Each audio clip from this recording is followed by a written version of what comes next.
بسم الله الرحمن الرحيم الحمد لله رب العالمين والصلاة والسلام على الحبيب المصطفى أبي القاسم محمد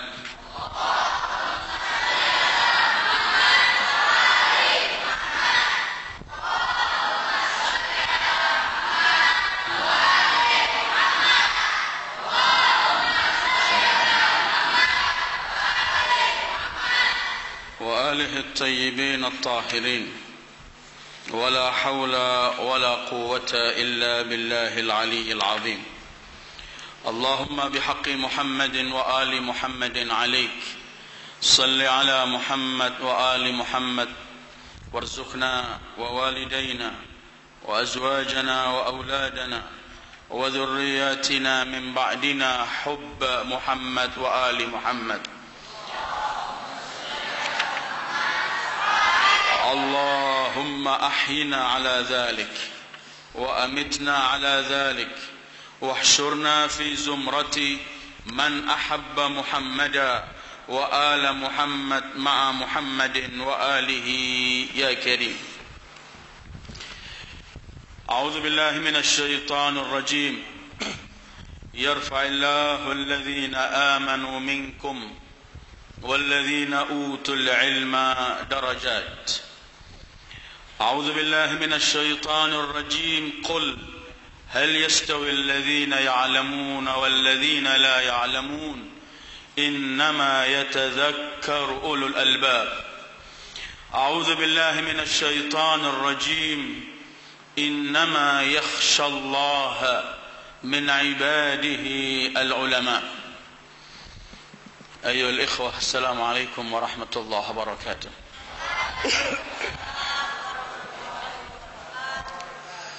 Alhamdulillah pada malam hari ini kita kumpul bersama wa insyaallah akan kita jadikan satu majlis rutin setiap malam Selasa. Kita akan duduk bersama membicarakan beberapa hal untuk menambah wawasan ilmu kita.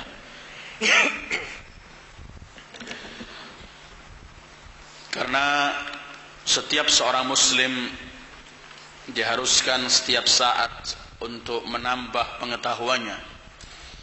Karena manusia itu di hadapan Allah akan dihitung dari amal perbuatan yang ia lakukan, sementara amal perbuatan itu berkaitan dengan ilmu yang kita miliki. Setiap orang yang menuntut ilmu agama, yang meluangkan waktu untuk menuntut ilmu agama, artinya orang itu sedang berada dalam jihad fi sabilillah. Begitu beberapa riwayat menyebutkan.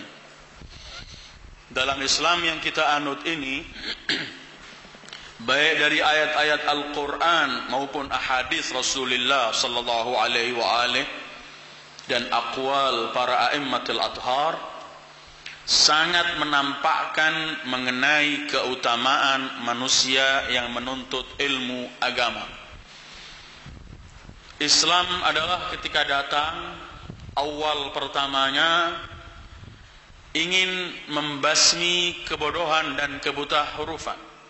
Dalam arti ayat pertama kalau kita ingin kaji dalam Quran kita, Quran yang turun untuk Sayyidil Wujud Muhammad sallallahu alaihi wa alihi adalah Iqra bismi rabbikal ladzi khalaq.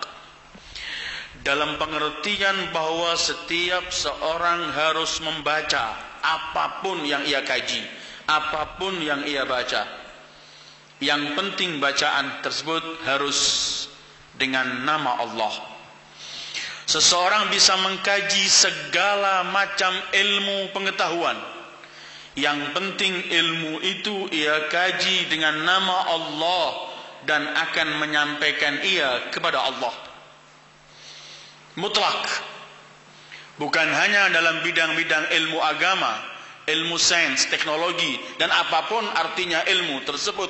Apabila kita kaji dengan Bismi Rabbik, dengan nama Allah, membawa kita menuju kepada Allah, mendorong kita untuk beramal dan konsekuensi dengan Islam yang kita anut, untuk mengamalkan perintah Allah, meninggalkan larangan Allah, maka ilmu itu adalah satu hal khazanah yang besar. Dan yang memiliki ilmu itu merupakan manusia yang semua gerak-geriknya diberi pahala oleh Allah. Sampai tidurnya seorang alim lebih mulia dari ibadahnya seorang yang beribadah. Malam ini akan saya mulai pengajian rutin kita insyaAllah, karena minggu-minggu berikutnya kita akan kaji. Yang saya pilih ialah kajian dari Nahjul Balaghah, ungkapan-ungkapan Al-Imam Ali, sebagai konsekuensi kita untuk mengamalkan apa yang disabdakan Rasulullah sallallahu alaihi wa alihi, a'lamukum ba'di Ali, yang paling alim dari kalian setelahku, kata Rasulullah, adalah Ali. Aqdhakum Ali, atau sering kita membaca hadis yang hampir semua kita mungkin hafal hadis itu, sabda Rasul sallallahu alaihi wa alihi, ana madinatul ilmi wa aliyun babuha. Di depan saya ada kitab Musnad Al-Imam Ali. Sebelum saya mulai, saya akan bacakan pahalanya duduk seperti kita ini, atau pahalanya orang menuntut ilmu, agar kita meyakini bahwa yang kita luangkan waktu ini hendaklah kita perhatikan, karena ini kelak akan memberatkan timbangan kita hari-hari kemudian. Karena ini yang akan memudahkan kita menuju kepada Allah dan masuk ke surga Allah dengan pahala-pahala yang akan kita peroleh. Karena semua ketika kita masuk kelak kembali kepada Allah di hari kemudian, yang memberatkan amalan, yang memberatkan timbangan kita, yang membawa kita ke surga adalah amal perbuatan yang kita lakukan hanya untuk Allah. Dan sulit untuk kita beramal untuk Allah kalau enggak dikontrol oleh ilmu yang kita kaji. Karena ilmu itu nanti akan membawa kita bagaimana kita harus belajar untuk Allah, beramal untuk Allah, dan segala sesuatu untuk Allah. Ada hadis yang ingin saya bacakan, pahala menuntut ilmu yang disampaikan Rasulullah sallallahu alaihi wa alihi. Nanti yang ingin merujuk dan menulis ini bisa diambil dalam kitab Musnad Al-Imam Ali, juz 1 halaman 30 dan 31. Bahwa Rasulullah sallallahu alaihi wa alihi pernah bersabda, berkata sesuatu kepada Imam Ali, kepada Abi Dzar. Ya Aba Dzar, dalam hadis yang panjang sampai beliau mengatakan, wal julusu sa'ah inda mudhakaratil ilmi ahab ila Allah min qiyami alfi layla yusalli fi kulli layla alf rak'ah. Duduk menuntut ilmu lebih dicintai oleh Allah daripada kita semalam sentuh salat 1000 rakaat. Wal julusu sa'ah inda mudhakaratil ilmi ahab ila Allah min alfi ghazwah wa qiraatil Qur'an kullih. Duduk bermuzakarah, saling membahas mengenai ilmu sesaat, lebih mulia di sisi Allah daripada jihad fisabilillah 1000 kali, dan daripada membaca Quran semuanya 30 juz. Kita tahu pahalanya orang jihad, kita tahu pahalanya orang membaca Al-Quran, satu huruf 10. Sampai Rasul bersabda, la aqulu alif lam mim harf. Aku enggak mengatakan alif lam mim satu huruf, tapi alif satu, harf satu huruf, lam satu, mim satu. Artinya kita membaca alif lam mim 30 pahalanya. Sementara duduk sesaat mengkaji ilmu ini lebih mulia daripada membaca Al-Quran semuanya. Abu Dzar ketika sampai pada kalimat Rasul ini, Abu Dzar merasa heran. Karena Abu Dzar tahu bagaimana pahala membaca Al-Quran. Sehingga Abu Dzar berkata begini, qala ya Rasulullah, mudhakaratul ilmi khairun min qiraatil Qur'ani kullih. Ya Rasulullah, membahas masalah ilmu ini lebih besar pahalanya daripada membaca Quran keseluruhannya. Heran Abi Dzar. Dengarkan jawaban Rasulullah sallallahu alaihi wa alihi. Faqala Rasulullah sallallahu alaihi wa alihi, "Ya Aba Dzar, al-julusu sa'ah inda mudzakaratil ilmi ahab ila Allah min qira'atil Qur'ani kullihi 12,000 marrah." Hei Abu Dzar, duduk sesaat mengkaji ilmu lebih disenangi oleh Allah daripada membaca Quran 12.000 kali. Kita duduk mengkaji ilmu ini bukan cuma-cuma. Karena itu saya harap saat-saat semacam ini Anda konsentrasilah. Jangan bermain, jangan bergurau. Karena Anda mendapatkan ilmu dan sekaligus Anda mendapat pahala dari Allah. Dan ini kalau kita membaca ilmu. Rasul menegaskan lebih mulia daripada membaca Quran 12.000 kali. Kemudian Rasul bersabda, "Alaikum bimudzakaratil ilmi fa inna bil ilmi ta'rifuna al-halala minal haram." Hendaklah kalian terus-menerus menuntut ilmu, karena dengan ilmu kalian tahu mana yang halal dan mana yang haram. وَمَنْ خَرَجَ مِنْ بَيْتِهِ لِيَلْتَمِسَ بَابًا مِنَ الْعِلْمِ كَتَبَ اللَّهُ عَزَّ وَجَلَّ لَهُ بِكُلِّ قَدَمٍ ثَوَابَ نَبِيٍّ مِنَ الْأَنْبِيَاءِ. Siapa yang keluar dari rumahnya untuk menuntut ilmu, maka setiap langkah ia langkahkan, ia akan diberi oleh Allah pahala nabi daripada nabi-nabi yang ada yang diutus oleh Allah. وَأَعْطَاهُ بِكُلِّ حَرْفٍ يَسْتَمِعُ أَوْ يَكْتُبُ مَدِينَةً فِي الْجَنَّةِ. Dan Allah memberikan pada setiap huruf yang ia dengar atau yang ia tulis satu kota besar kelak di surga. Ayoul ikhwah, ini yang janji Rasulullah. Yang sabda ini yang paling berhak membagi surga, karena Allah ciptakan surga dan semuanya untuk beliau.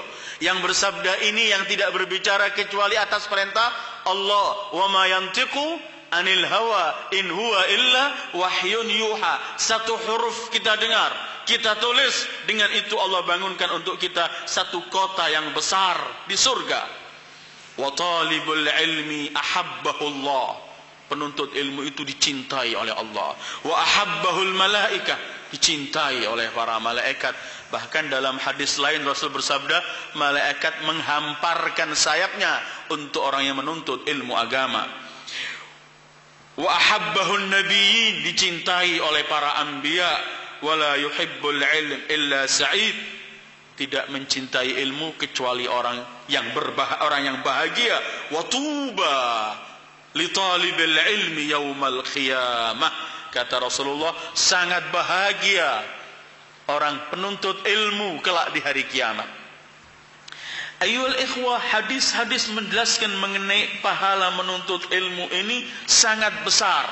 Sehingga Rasul menerangkan dalam beberapa bukunya, dalam bersabda beliau, bahwa segala sesuatu ciptaan Allah ini memohonkan ampun untuk penuntut ilmu, sampai ikan-ikan di lautan dan semua binatang-binatang yang di laut dan seluruh binatang yang ada di daratan, semua mendoakan kepada penuntut ilmu. Karena itu kemudian kita saat menuntut ilmu, kita hendaklah harus lebih konsentrasi, lebih serius, karena ini modal dan bekal kita untuk menuju kepada Allah. Tetapi yang dimaksud, karena itu Allah menyebutkan, yarfa'illahu alladzina amanu minkum walladzina utul ilma darajat. Allah mengangkat derajat setiap orang mukmin, tetapi untuk yang memiliki ilmu, darajat tanpa itu dihitung, begitu banyak. Karena itu orang yang paling takut kepada Allah adalah orang yang berilmu. Kalau kita membaca riwayat demi riwayat, ratusan mungkin ribuan mengenai keutamaan ilmu dan keutamaan para ulama, maka yang dimaksud dalam ilmu dan ulama di sini ialah ilmu yang dibarengi dengan amal. Ilmu yang membawa kita untuk takut kepada Allah. Bukan cuman ilmu yang kita cuman bisa menghafal. Kita jadikan otak kita ini gudang ilmu, tapi praktek kita nggak sesuai dengan ilmu, bukan. Itu bukan itu yang dimaksud. Jadi definisi Al-Quran mengenai orang alim ini berbeda dengan definisi yang difahami oleh orang-orang. Orang menganggap orang alim itu ialah yang apal sekian istilah, apal sekian hadis, apal sekian Quran, apal bermacam-macam, mengetahui bermacam-macam. Sebenarnya menurut istilah Al-Quran, orang yang berilmu itu ialah orang yang mengetahui kemudian mengamalkan apa yang ia ketahui. Kalau ada ilmu tidak membawa dia lebih takut kepada Allah, maka itu bencana, bukan ilmu. Karena itu Allah menyebutkan untuk memberi definisi orang alim yang sebenarnya. Singkat Allah memberikan definisi, innama yakhshallah min ibadihi al-ulama. Sesungguhnya orang yang paling takut kepada Allah itulah ulama. Atau sesungguhnya orang alim itu ialah orang yang paling takut kepada Allah. Imam Ja'far Shadiq ketika membaca ayat innama yakhshallah min ibadihil ulama, beliau berkomentar begini, yakni al-ulama man sadaqa qawluhu fi'lah wa man lam yasduq fi'luhu qawlah falaysa bi'alim. Yang dimaksud orang alim menurut Imam Ja'far ialah yang ucapannya sesuai dengan prakteknya. Yang mana ketika prakteknya atau ungkapannya tidak sesuai dengan amalnya, maka itu bukan alim.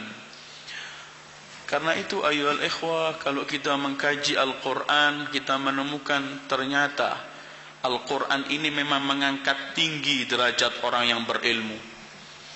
Tetapi sekali lagi ilmu yang diamalkan, ilmu yang dipraktekkan, yang dibarengi. Kalau enggak, itu merupakan kemarahan Allah yang paling dahsyat bagi mereka.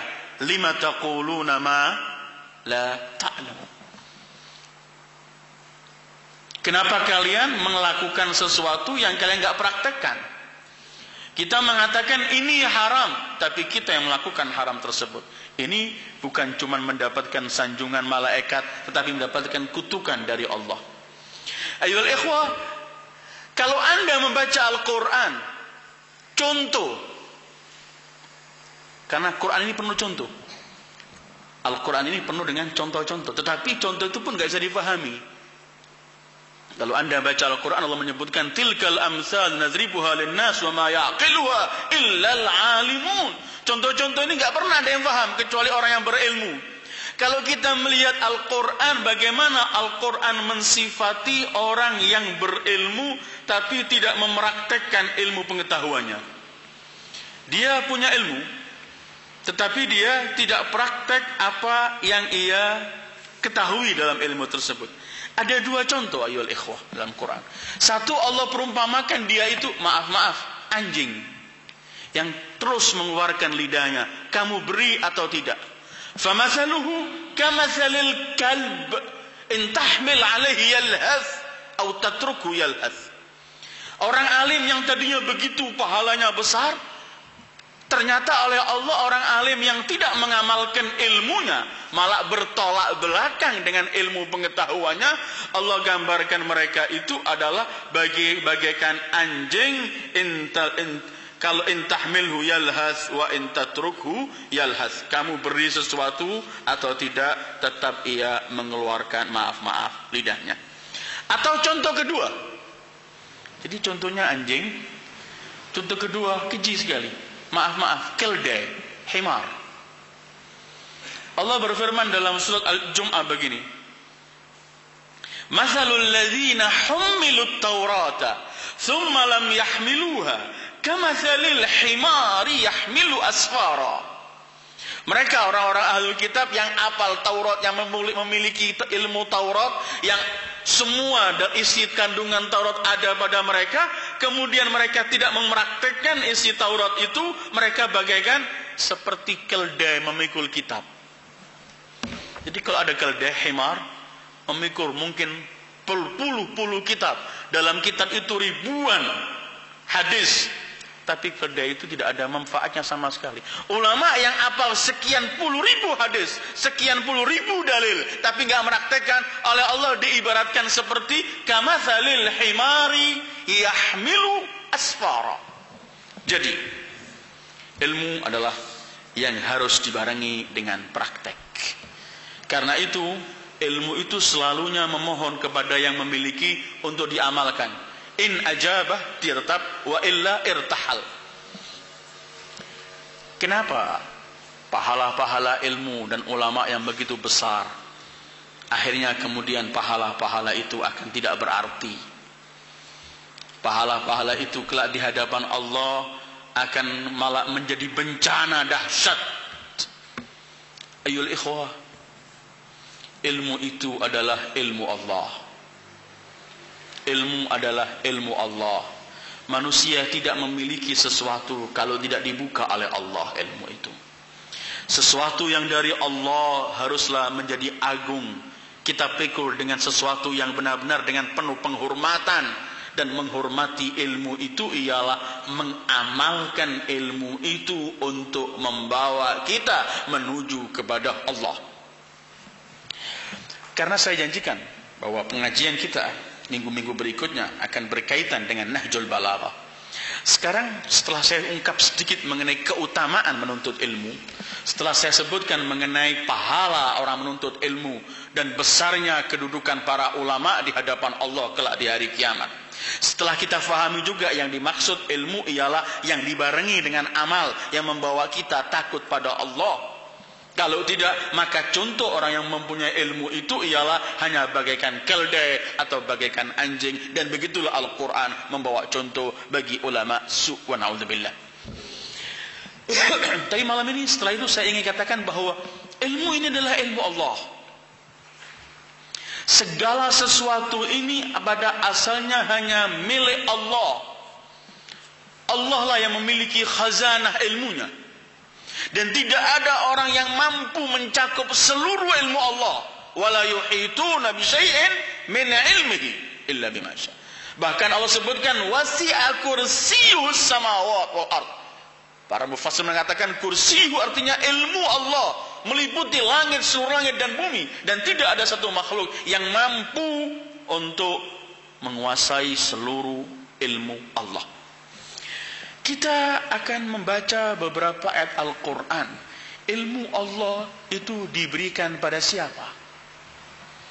Karena dalam surat Hijr Allah menyebutkan 21 surat Hijr begini, Allah berfirman, wa in min syai'in illa indana khazainuh wa ma nunazziluhu illa biqadarin ma'lum. Bahwa segala sesuatu itu gudangnya ada pada kami Allah, dan kami tidak turunkan kecuali pada batas-batas tertentu, pada ukuran-ukuran tertentu. Allah turunkan ilmu ini bukan semuanya. Ayo sekarang antum saya ajak mengkaji ilmu Allah ini oleh Allah diberikan siapa saja, dan sekarang di mana ilmu Allah itu? Mungkin kita yakini bahwa ilmu Allah oleh Allah diberikan pada para malaikatnya, para anbiya'nya, para nabi-nabi sebelumnya, pada kitab-kitab yang Allah turunkan untuk para anbiya. Coba kita kaji kitab-kitab yang pernah Allah turunkan sebelum Al-Quran kepada nabi yang ulil azm. Saya nggak bicarakan Zabur dan lainnya. Kepada nabi yang ulil azm. Antum semua tahu nabi ulil azm itu adalah 5. Salah satu di antara mereka itu adalah yang mendapatkan, di antara mereka ada yang memperoleh kitab, yaitu Taurat untuk Musa, Injil untuk Isa, dan Al-Quran untuk Sayyidul Wujud Muhammad sallallahu alaihi wa alihi. Allah berikan kepada para anbiya-Nya dalam kitab-kitab mereka itu ilmu, tetapi bukan seluruh ilmu, bukan seluruh kandungan. Allah kalau menceritakan umat-umat terdahulu yang memiliki kitab, itu Allah menyebutkan Al-Quran utu nasiban minal kitab, yang diberi sebagian dari kitab. Berarti para anbiya sebelumnya ini cuma memperoleh sebagian. Coba Anda melihat sejenak apa yang Allah berikan kepada Musa dalam Tauratnya. Allah berfirman begini pada surat Al-A'raf 145. وكتبنا له في الألواح من كل شيء موعظة وتفصيلا لكل شيء فخذها بقوة وأمر قومك يأخذوا بأحسنها سأريكم دار الفاسقين. Allah menyebutkan bahwa aku berikan kepada Musa dalam Tauratnya min kulli syai'. Artinya min dalam bahasa Arab sebagian. Artinya Allah tidak memberikan kepada Musa seluruh ilmu, tetapi min kulli syai', sebagian dari ilmu diberikan kepada Musa untuk Tauratnya. Coba Anda turun kepada Injil yang Allah berikan kepada Isa. Allah mengomentari Injil surat Ali Imran ayat 50. Allah berfirman, "Wa liuhilla lakum ba'dalladzi hurrima 'alaikum." Bahwa kandungan Injil adalah ba'dha, sebagian. Taurat min, sebagian. Artinya khazanah ilmu Allah berikan kepada Musa sebagian, kepada Isa sebagian. Itu para anbiya menghadapi umat mereka masing-masing dengan problemnya, dengan ilmu yang cukup Allah berikan untuk mereka. Ketika menginjak kepada Nabi terakhir Sayyidul Anbiya wal Mursalin, Sayyidul Wujud Muhammad sallallahu alaihi wa alihi, ternyata Allah mensifati Al-Quran dalam Al-Quran yang Allah berikan untuk Rasulullah bukan min sebagian, bukan ba sebagian, tetapi dengarkan firman Allah dalam surat An-Nahl ayat 89.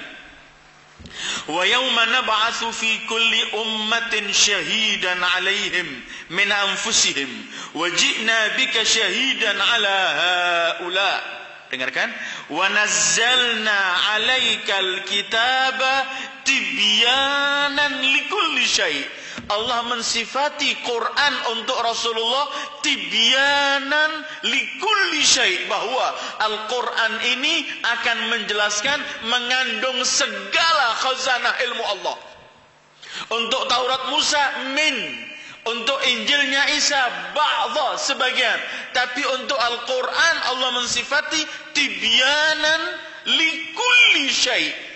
Quran adalah yang akan menjelaskan segala ilmu pengetahuan. Atau kita melihat Al-Quran mensifati ilmu Al-Quran dalam firman Allah, ma farratna fil kitabi min syai'. Kami enggak tinggalkan. Dalam Al-Quran segala sesuatu ada di dalam Al-Quran. Artinya ternyata oleh Allah khazanah ilmu Allah itu Allah berikan kepada Sayyidul Wujud Muhammad sallallahu alaihi wa alihi.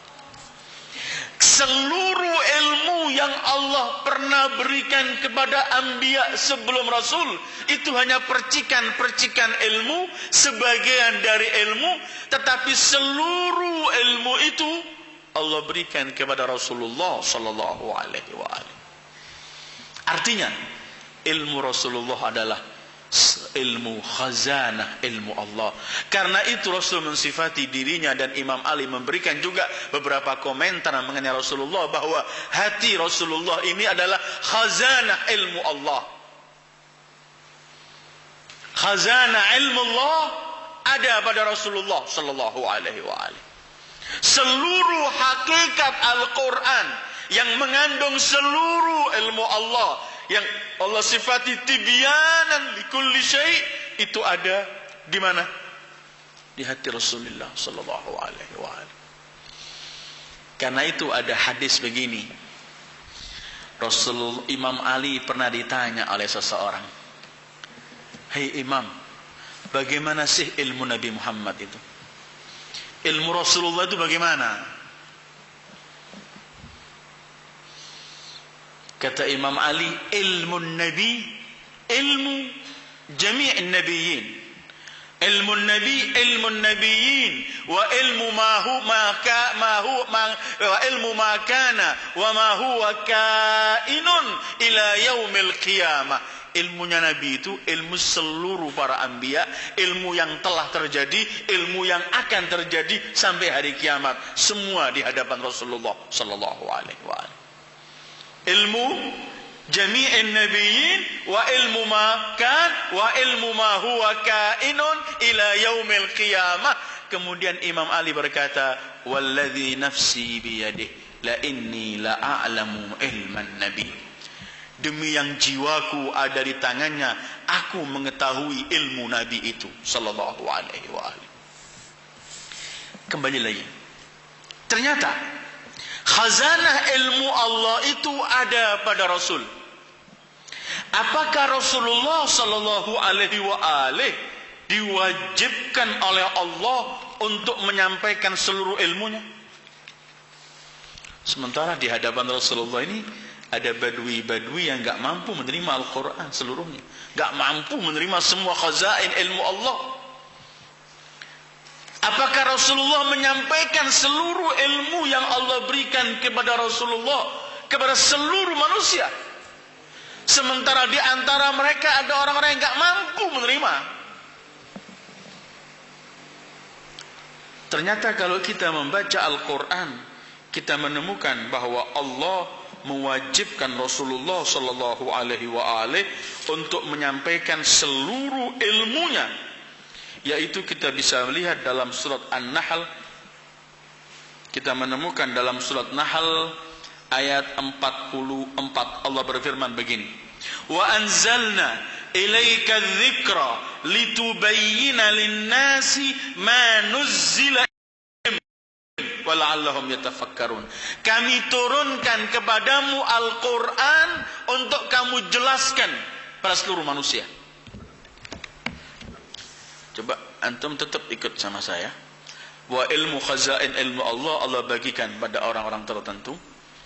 Ternyata Tauratnya Musa begini, Injilnya Isa begini. Ternyata yang mengandung khazanah ilmu Allah Al-Quran ada pada Rasulullah sallallahu alaihi wasallam. Kemudian dalam 44 An-Nahl Allah menyebutkan bahwa Rasul diberi tugas oleh Allah wajib menyampaikan ilmu itu. Tetapi sabda Rasul dalam beberapa ungkapan beliau bersabda, nahnu ma'asyiral anbiya umirna an nukalliman nasa ala qadri uqulihim.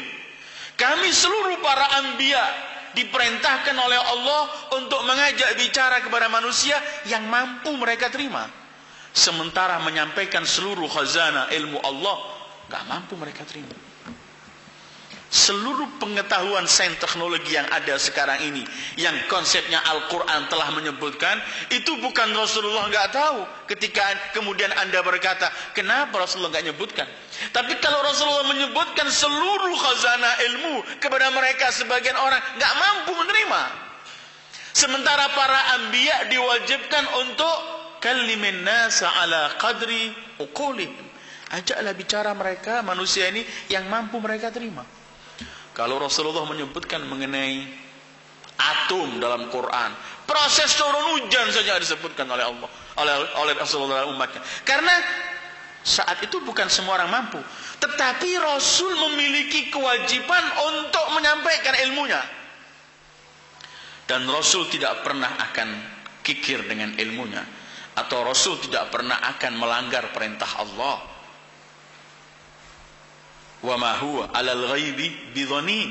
Beliau enggak kikir, enggak bakhil dengan wahyu yang Allah berikan. Beliau wajib menyampaikan. Kalau beliau wajib menyampaikan, sementara yang disampaikan di hadapan beliau semuanya bukan mampu menerima, maka pasti ada orang yang sanggup menerima ilmu Rasulullah. Pasti ada orang yang mampu menerima khazanah ilmu Allah yang ada pada Rasul. Siapa kiranya orang itu yang mampu menerima seluruh ilmu Rasul sallallahu alaihi wasallam? Al-Quran dalam surat Ali Imran ayat 61, Al-Quran pernah menyebutkan bahwa ada satu manusia oleh Allah dalam Al-Quran dihitung orang itu sebagai nafsur Rasul, satu jiwa sama Rasulullah, persis Rasulullah orang itu, Cuman bedanya dia bukan nabi, tapi memiliki semua yang ada pada Rasulullah sallallahu alaihi wa alihi. 61 Ali Imran Allah berfirman begini. Faman hajjaka fihi min ba'di ma ja'aka minal ilmi faqul ta'alu nad'u abna'ana wa abna'akum wa nisa'ana wa nisa'akum wa anfusana wa anfusakum. Peristiwa Mubahalah yang mungkin antum telah mengetahui, di mana Rasul setelah debat dengan Kristen Najran, ketika mereka enggak menerima lagi argumen-argumen Rasulullah, mereka menantang Rasul untuk Mubahalah. Artinya Mubahalah sambil doa menyebutkan siapa yang sesat akan dihancurkan oleh Allah. Telah ditentukan waktunya. Ketika ditentukan, mereka semua keluar dengan pembesar pastor mereka. Rasul ternyata keluar dengan rombongan keluarganya. Ini ta'alau nad'u abna'ana wa abna'akum. Rasul menggendong Imam Husain dan menuntun Imam Hasan. Wa nisa'ana wa nisa'akum, yang diajak Rasulullah mewakili seluruh wanita cuman Fatimah di tengah. Wa anfusana, jiwa Rasul cuma mengajak Imam Ali bin Abi Thalib. Ayat ini menjelaskan Rasul itu, Imam Ali itu nafsur Rasul. Bedanya Imam Ali bukan nabi. Dan ini dikuatkan oleh sekian hadis dari Rasulullah sallallahu alaihi wa alihi. Rasulullah sallallahu alaihi wa alihi sering mengungkapkan, Aliyun minni wa ana min Ali, la yuaddi anni illa Ali. Ali dariku dan aku dari Ali, dan enggak menyampaikan yang harus kusampaikan kecuali Ali. Rasul sering mengatakan, hadza akhi fid dunya wal akhirah. Saudaraku, Rasul pernah mengatakan, anta minni bimanzilati Harun min Musa illa annahu la nabiyya ba'di. Kedudukanmu denganku seperti Harun dengan Musa, cuman bedanya tidak ada nabi setelahku. Kalau Rasul mempunyai kewajiban untuk menyampaikan seluruh ilmunya, sementara di hadapan beliau bukan semua mampu menerima. Dan Rasul pun mempunyai kewajiban untuk mengajak bicara manusia semampu yang mampu mereka terima. Kalli nahnu ma'asyiral anbiya umirna an nukalliman nas ala qadri uqulihim. Satu pihak wajib menyampaikan seluruh ilmu yang ada.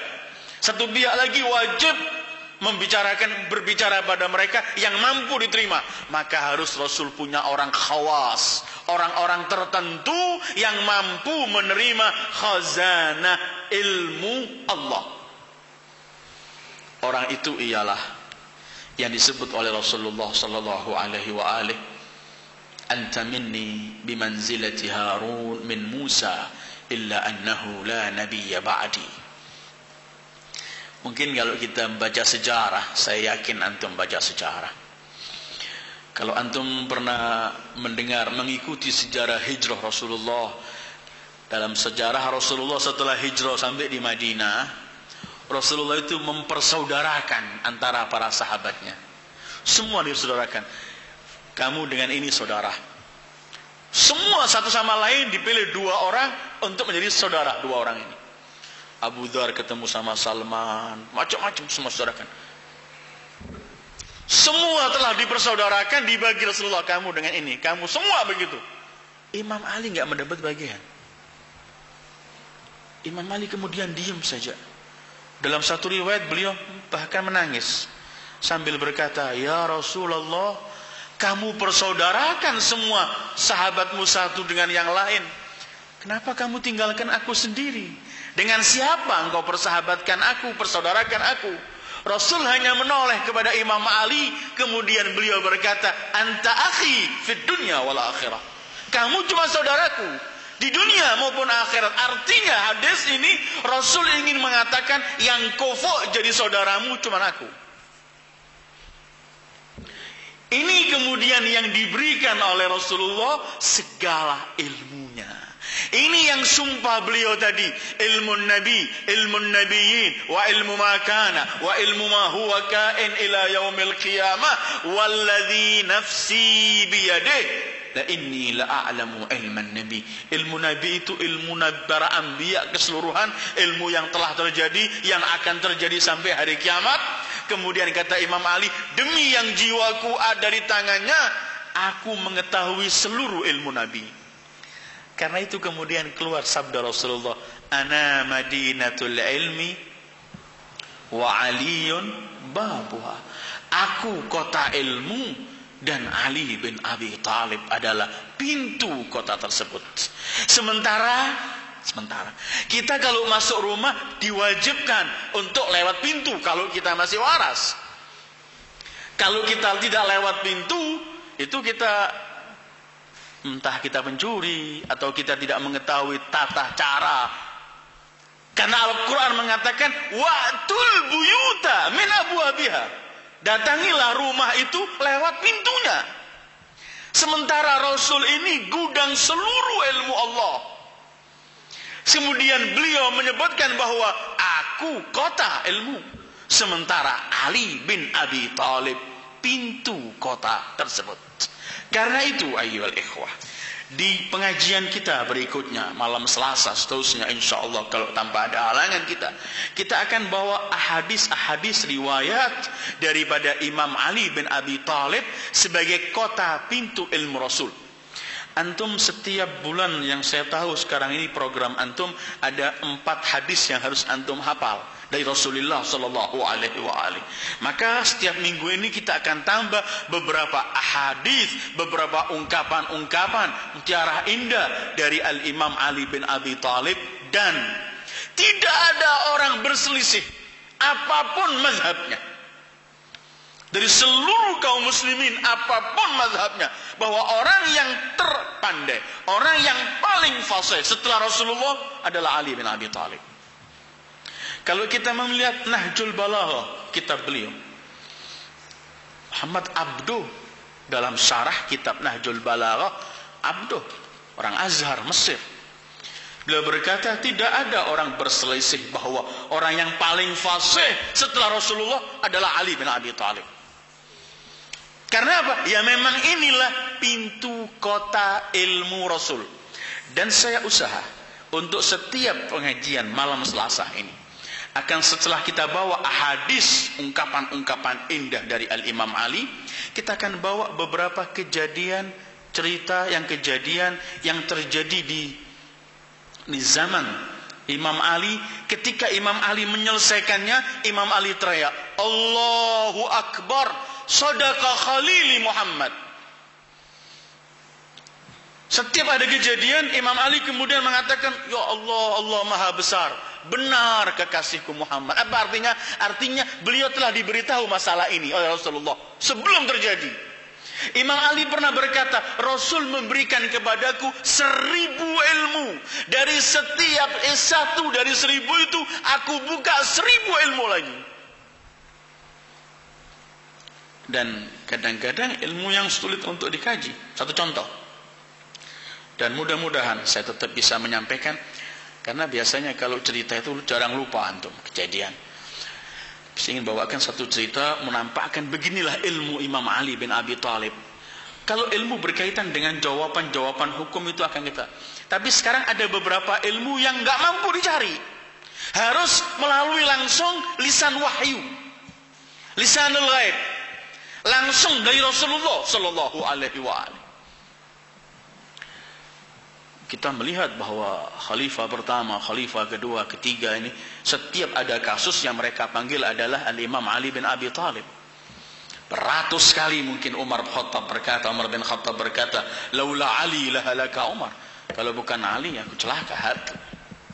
Karena banyak kejadian yang enggak mampu diselesaikan kecuali harus melalui pintu kota ilmu Rasul. Ada satu peristiwa di zaman Umar bin Khattab. Ada seorang budak dibawa ke mahkamah Umar. Budak itu membunuh majikannya. Hukum Islam yang bunuh dibunuh. Datang dengan beberapa saksi dari keluarga yang dibunuh di mahkamah Umar bahwa budak ini membunuh majikannya. Kata Umar, maka dia harus dibunuh. An-nafsu bin nafs, saksinya ada. Tapi letakkan dulu di penjara, kita akan bunuh beberapa hari berikutnya di hadapan orang. Ditanya, kamu membunuh? Iya, mengaku semua. Ketika ia keluar dari mahkamah Umar bin Khattab dengan dibawa pengawal, itu dibawa ke penjara. Imam Ali melihat wajah orang itu, mereka melewati Imam Ali saat itu di luar. Imam Ali melihat wajah orang ini bukan wajah pembunuh. Kata Imam, dibawa kemana orang ini? Mereka berkata, pengawal yang membawa, ini membunuh majikannya yang tuannya, maka ya harus dibunuh. Coba kembalikan ke mahkamah Umar. Imam Ali membawa orang ini kembali. Kata Imam Ali, hai Umar, beri waktu 3 hari orang ini jangan dibunuh. Nanti setelah 3 hari biar aku ingin menyampaikan sesuatu. Umar merasa heran, kenapa? Kata Ali, begitulah aku mohon 3 hari. Setelah hari ketiga ini berita sampai di Madinah, semua ingin tahu apa yang akan dilakukan oleh Ali bin Abi Thalib. Setelah hari ketiga selesai, semua orang ngumpul menunggu Imam Ali, termasuk Umar dan orang-orang di mahkamah semua menunggu. Ketika Imam Ali keluar, kata Imam Ali kepada keluarga yang dibunuh, benar, kalian keluarga yang dibunuh oleh orang ini? Mereka berkata, benar. Kalian tahu di mana tempat kuburan yang dibunuh ini? Mereka berkata, iya, kita tanam 4 hari yang lalu. Coba antarkan aku ke kuburan itu. Ke kuburan semua, termasuk Buddha itu, Umar bin Khattab, dan orang-orang semua ingin tahu apa yang akan dilakukan oleh Ali bin Abi Thalib. Dan mereka memang sering menunggu karena banyak hal-hal yang gak mampu dilakukan kecuali Ali bin Abi Thalib. Mereka lihat banyak kejadian yang aneh yang ada pada Ali bin Abi Thalib. Pintu kota ilmu Rasul. Mereka ke kuburan. Apa yang akan diperbuat oleh Ali bin Abi Thalib? Imam Ali berkata kepada keluarga, di mana kuburan yang kalian tanam? Di sini. Coba gali, kata Ali bin Umar. Katanya Imam Ali, coba gali. Digali, terus sampai akhir ternyata kuburan itu tidak ada sesuatu. Ketika kuburan itu kosong, keluarganya teriak, demi Allah di sini kami tanam. Imam Ali teriak, Allahu Akbar, Sadaqa Khalili Muhammad. Allah Maha Besar, kekasihku Muhammad tepat. Mereka tanya, apa yang terjadi ya Ali? Imam Ali manggil budak ini. Memang kamu membunuh budakmu, tetapi kamu tidak salah. Hai Umar dan orang-orang mahkamah, jangan dihukum orang ini. Karena budak ini membunuh majikannya, membela dirinya. Majikannya ingin, maaf tempat yang mulia, ingin memperlakukan orang ini sebagai homoseks. Dan Rasul bersabda, kata Imam Ali, orang yang melakukan perilaku kaum Lut tidak masuk dalam kuburannya kecuali 3 hari dan dibuang dari ketiganya oleh Allah di tempat kaum Lut dan akan dibangkitkan dengan mereka. Ini penyelesaian bukan cuman harus dengan dalil, tapi penyelesaian bagi orang yang diberi ilmu oleh Rasulullah sallallahu alaihi wasallam. Mungkin ilmu yang ada berkaitan bukti saksi benar, tapi kan ada ilmu yang diberi Rasulullah oleh Allah ketika Allah memberikan Rasulullah malam takunu ta'lam. Ilmu yang enggak mampu dipelajari karena sumbernya harus dari ghaib. Dan ghaib itu yang miliki adalah Rasulullah sallallahu alaihi wasallam, dan Rasul memberikan kepada Al-Imam Ali. Dan kejadian semacam ini berkali-kali. Kalau Anda berkaitan dengan fikih Imam Ali, jawaban-jawaban kepada masalah-masalah yang sulit, itu akan kita bahas. Dan alangkah banyaknya penuh buku-buku yang menjelaskan mengenai hal semacam itu, yang menunjukkan, sebelum saya akhiri, bahwa khazanah ilmu Allah berikan kepada Musa sebagian, kepada Isa sebagian, kepada nabi-nabi sebagian. Allah berikan kepada Rasulullah sekian ilmu Allah. Karena Al-Quran tibyan likulli syai'. Rasul wajib menjelaskan, tetapi Rasul juga mempunyai kewajiban untuk berbicara pada manusia yang mampu untuk mereka terima. Maka ada orang yang disampaikan pada orang ini semua ilmunya. Ketika imam wafat, sebelum wafat disampaikan pada putranya, pada Imam Hasan dan Husain. Dan ilmu itu kepada Al-Hujjah Al-Qa'im Al-Hujjah Ajjalallah Farajahu Syarif Al-Imam Al-Mahdi, yang membawa ilmu khazanah ilmu Rasul sallallahu alaihi wasallam. Yang ada di tengah-tengah ini percikan dari ilmu yang ada pada Rasulullah yang disampaikan pada umatnya yang mampu mereka untuk terima. Ayyuhal ikhwah, pengajian kita malam Selasa berikutnya insyaallah kita akan berbahas berkaitan dengan ungkapan-ungkapan Al-Imam Ali bin Abi Thalib dengan bab-bab tertentu, mungkin berkaitan dengan apa saja, apa ungkapan Imam Ali. Nanti kelak kita akan lihat yang diungkapkan beliau itu sumbernya murni dari Rasulullah sallallahu alaihi wasallam dan ada dalilnya dan hujjahnya dari Al-Qur'an. Semoga tetap Allah memberikan kepada kita tergolong orang-orang yang mampu menuntut ilmu dan mengamalkan ilmu tersebut agar kemudian ilmu itu manfaat bagi kita. Karena ilmu yang kita penuhi otak kita dengan ilmu tanpa beramal, ilmu itu akan menjadi bencana kelak di hari kiamat. Wa na'udzubillah. Karena contoh seorang alim yang jelek seperti yang saya sampaikan tadi ialah al-kalb au al-himar. Wa sallallahu ala Muhammad wa alihi at-tayyibin at-tahirin. Wassalamu alaikum warahmatullahi wabarakatuh.